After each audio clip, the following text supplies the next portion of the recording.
رشتہ داری کے تعلقات 8۔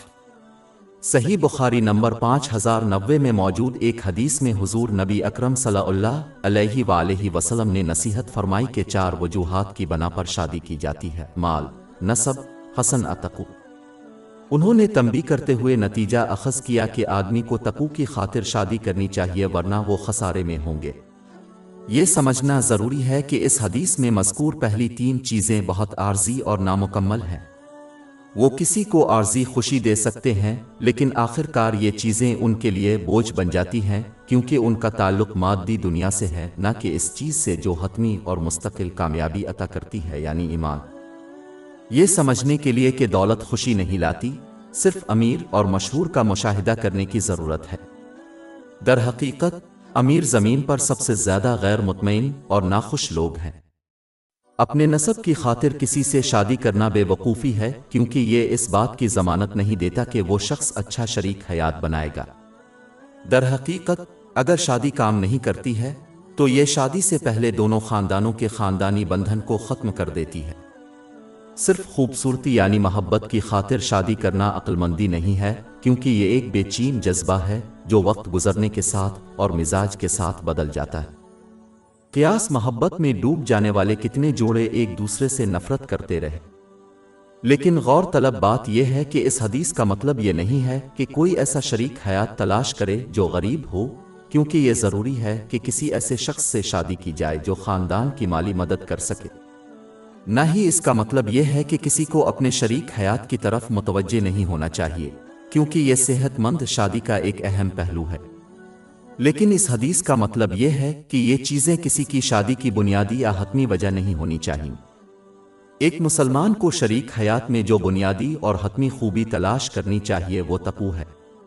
یہ اس وقت ہوتا ہے جب ایک مسلمان اللہ تعالیٰ کے احکامات کو بجا لاتا ہے، اس کی ممانعتوں سے اجتناب کرتا ہے اور رسول اللہ صلی اللہ علیہ وسلم کی روایات کے مطابق صبر کے ساتھ تقدیر کا سامنا کرتا ہے۔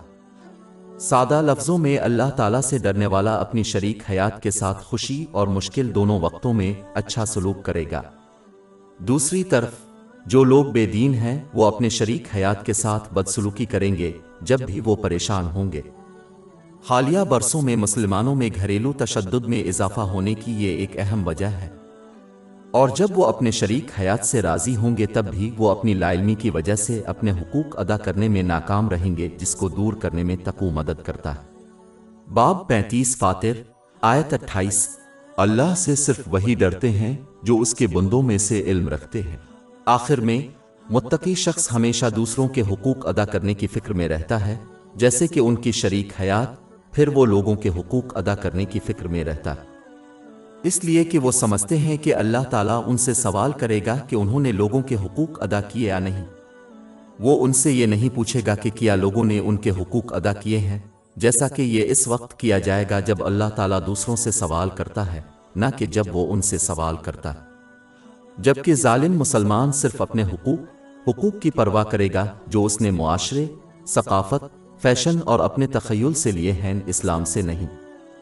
نتیجے کے طور پر وہ اپنے شریک حیات سے کبھی بھی حقیقی طور پر راضی نہیں ہوں گے، خواہ ان کی شریک حیات اسلام کی تعلیمات کے مطابق اپنے حقوق ادا کرے۔ یہی وجہ ہے کہ اسلام سے لا علمی اور طلاق کا آپس میں گہرا تعلق ہے۔ آخر میں اگر کوئی مسلمان شادی کرنا چاہتا ہے تو اسے سب سے پہلے اس سے متعلق علم حاصل کرنا چاہیے، جیسے کہ اس پر اپنی شریک حیات کے واجب الادا حقوق، جو حقوق اس پر اپنی شریک حیات سے واجب الادا ہیں، اور مختلف حالات میں اپنی شریک حیات کے ساتھ صحیح سلوک کرنے کا طریقہ۔